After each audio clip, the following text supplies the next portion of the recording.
جس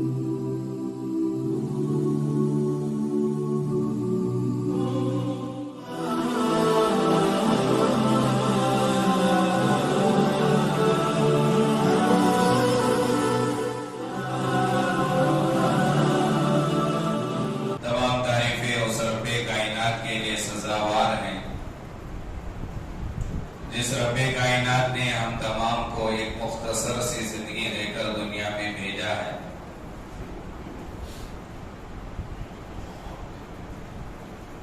اللہ تبارک و تعالی اپنے بندوں کا امتحان لیتے ہیں۔ دنیا میں بھی لوگ لوگوں کا امتحان لیتے ہیں۔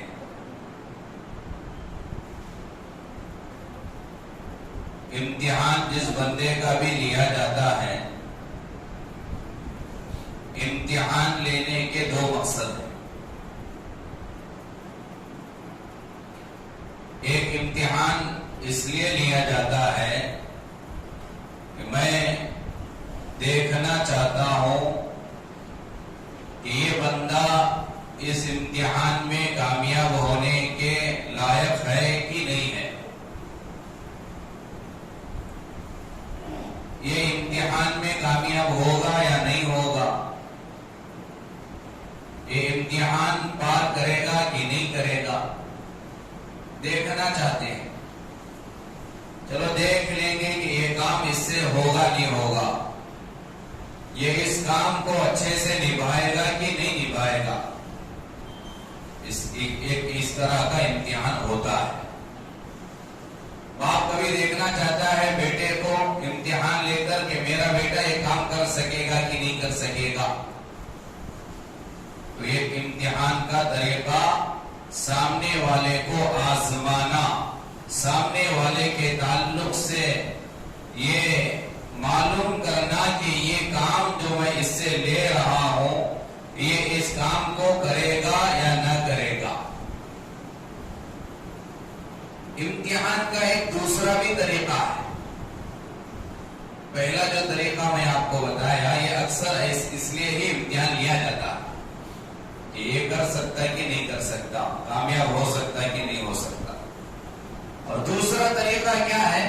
امتحان لینے والے کو معلوم ہے، جانتا ہے، اس کے علم میں ہے کہ یہ بندہ اس کام میں کامیاب ہوگا ہی، دو رائے نہیں، شک نہیں، یقیناً یہ بندہ اس کام کو کرے گا، مکمل اترے گا، اس کام میں اسے کامیابی ضرور ملے گی، 100% یہ بندہ اس کام کو کر سکتا ہے۔ اسے معلوم ہے امتحان لینے والے کو۔ سوال یہ ہے کہ جب معلوم ہے تو پھر امتحان کیوں لے گا بھائی؟ وہ اس لیے امتحان لے گا کہ دنیا والوں کو وہ بتانا چاہتا ہے کہ میں اس بندے پر بھروسہ اس لیے کر رہا ہوں، میں اس بندے سے محبت اس لیے کر رہا ہوں، میں اس بندے کو اس لیے چاہتا ہوں کہ اس بندے میں یہ خوبیاں ہیں۔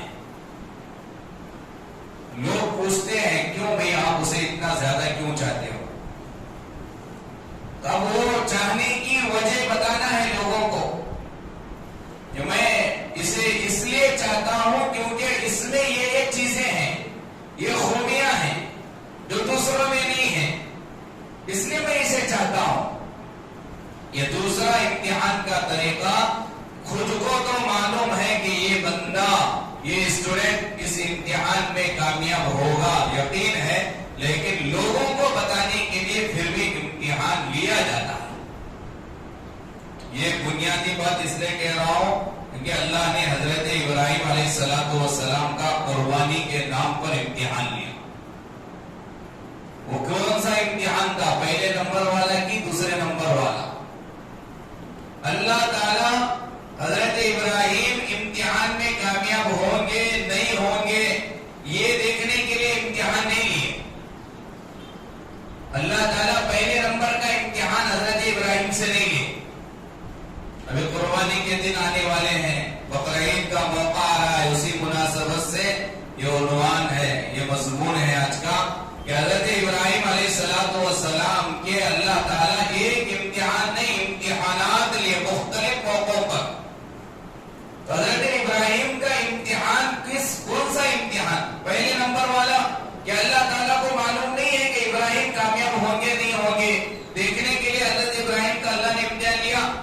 اس کا جواب ہے غلط بات ہے. دوسرے نمبر کا امتحان تھا حضرت ابراہیم علیہ السلام کا. کیا دوسرے نمبر کا؟ کہ اللہ تعالیٰ نے حضرت ابراہیم کو خلیل بنایا. خلیل کا مطلب جگری دوست. ایک ہوتا صدیق عربی لفظ ہے اور ایک ہوتا خلیل. صدیق کے معنی بھی دوست, خلیل کے معنی بھی دوست. پھر دونوں کا مطلب ایک ہی ہوا تو صدیق خلیل الگ الگ کیوں؟ اس کا جواب یہ ہے صدیق کے معنی عام دوستوں میں سے ایک دوست. یہ میرے 10 دوست ہیں, سب برابر ہیں, یہ سب صدیق ہیں میرے, یا یہ سب دوست ہیں میرے. اور ان میں کا ایک, ان 10 میں سے ایک جگری دوست ہے, رازدار ہے. اپنے وہ کام جو دوسرے دوستوں کو نہیں بتا سکتا اسے بتاتا ہے. جگری دوست, چٹی دوست جسے ہم کہتے ہیں ہماری زبان میں. تو اللہ نے حضرت ابراہیم کو صدیق نہیں کہا, خلیل کہا.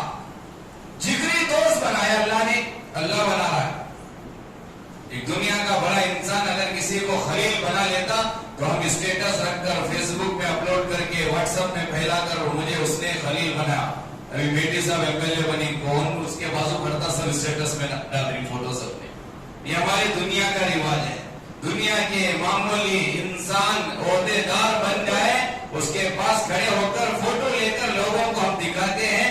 وہ تو حضرت ابراہیم کے, حضرت ابراہیم کو خلیل اللہ نے بنایا. خلیل اللہ کہا جاتا ہے حضرت ابراہیم کو, اللہ کا جگری دوست. اب یہاں دنیا کے ایک عہدے والوں کے اگر ہم قریب ہو جائیں تو لوگ جلنا شروع کرتے ہیں. یہ بندہ اس کے قریب کیسے ہو گیا, یہ بندہ اسے اپنے ساتھ کیوں رکھتا ہے. چیئرمین صاحب کے قریب کوئی ہو گیا, MLA صاحب کے قریب کوئی ہو گیا, SPDC کے قریب کوئی ہو گیا, دنیا کے عہدے دار مالدار کے قریب کوئی ہو گیا. جو قریب نہیں ہے وہ لوگ جلنا شروع کرتے ہیں. وہ لوگ, ان لوگوں کے دلوں میں جلن شروع ہوتی ہے, حسد شروع ہوتا ہے کہ یہ بندہ اتنا قریب کیسے ہو گیا اس کے. اب حضرت ابراہیم بھی جب خلیل اللہ بنے, اللہ نے اپنا جگری دوست حضرت ابراہیم کو بنایا, تو فرشتوں کو بھی بس سمجھانے کے لیے ہے, ورنہ فرشتے گناہ سے محفوظ ہیں. حضرت ابراہیم علیہ السلام کو خلیل بنانے پر حضرت فرشتوں کو ایک سوال آیا, ان کے دل میں ایک اعتراض آیا, ایک اشکال آیا. اے اللہ, ابراہیم کو تو نے خلیل کیوں بنایا؟ اتنا بڑا مقام و مرتبہ تو کیوں عطا کیا؟